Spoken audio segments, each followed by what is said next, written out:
Good afternoon, everyone.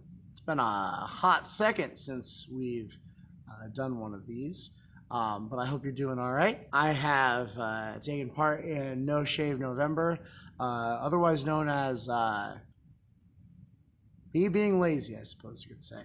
This week has been real interesting. We started our after school choir yesterday for 40 kids who haven't been in an after school program since beginning COVID. It went all right. The mass chaos definitely ensued, and we are definitely learning what works and what does not work. But for the most part, yeah, it was great. I picked out 5 songs that 3 of them they definitely know. One of them they've heard before, and one might be new to them. But honestly, I want to do that for this first time through because I want them to experience success early, right? I think it's really important to do that. These kids are as young as 3rd grade. And if they're not experiencing success with vocal music, especially early, they're not going to want to do it later on. So that's why I wanted them to feel successful right off the bat. So I'm really excited for them.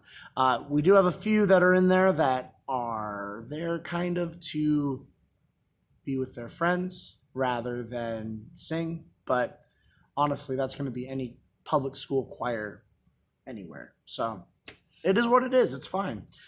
This week is especially interesting because this weekend I will be involved in a dramatic reading or a play. So I'm excited for that. I am the narrator, kind of. I'm also kind of a character, so it's very strange. And I haven't done legit play stuff for a long time. The last production I was in a community theater production of Les Mis like 8 years ago. So it's been a moment. Being with professional actors in a professional theater troupe, it comes with its benefits. I'm surrounded by people that are really good at what they do, but it also has its drawbacks. For example, I am by far the least experienced person in that group. There are a lot of parallels that are drawn in music too. When you're the person in the ensemble that is not necessarily the best at their instrument or at their voice, it doesn't give you a lot of self-confidence, right? I did get some art from a student, so that makes me very happy. I'm gonna hang it up at my desk. All art from my students goes on my desk, and it will stay until a fire marshal tells me otherwise. It is that weird time between Thanksgiving and winter break where you try to do things, but at the end of the day, kids are kind of checked out for winter break. You walk a fine line between being productive and just kind of marking time. I wonder if someone were to actually scope out the school year, how many months are actually legitimately productive?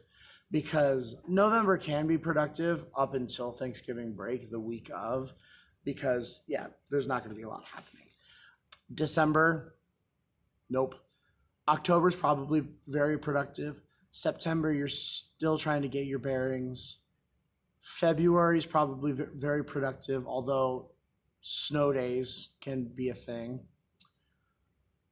March is when we're starting to feel the burn of summer. And then April, and then May, no, right? And it's hard to combat that as a teacher. It's really hard to combat that, especially towards the end of the school year and right before a break, because kids might think that they need a break from us. No, we need a break from kids, right? I love my job. There was an article that came out earlier this week that 30,000 teachers resigned in October. And honestly, I don't blame them. I don't blame them one bit. I'm in a really good position, but I know that right now I feel like I'm the exception to the rule. And it's sad. And I empathize with those teachers and I support them. I have a close family member who is also a teacher. They called me the other day because they're pretty early in their career. And they have called me several times this year.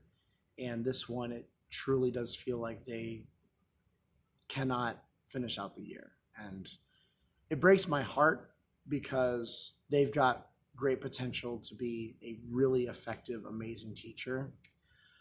But when they're not supported by their administration, it doesn't even matter. And I don't understand the administrators that make teachers' lives terrible. I don't understand the thought process behind that. But that's not effective leadership. It's just not. And so I hope that those administrators that are seeing big drops in their faculty can take a look in the mirror and see if what they're doing is adding to it. I've been in that position. I understand. I get it. So I hope this week has been a productive one for you. And if it has not, then I hope it has at least been one of survival. I hope you have a great weekend. Obviously, I have not been putting out a lot of videos. There is supposed to be a part 2 in my current series that is recorded. I just need to edit it. Time has not been friendly. I am hoping that by the time I get home, I have a few new guitar pedals. We'll see. All right. Have a great weekend, friends.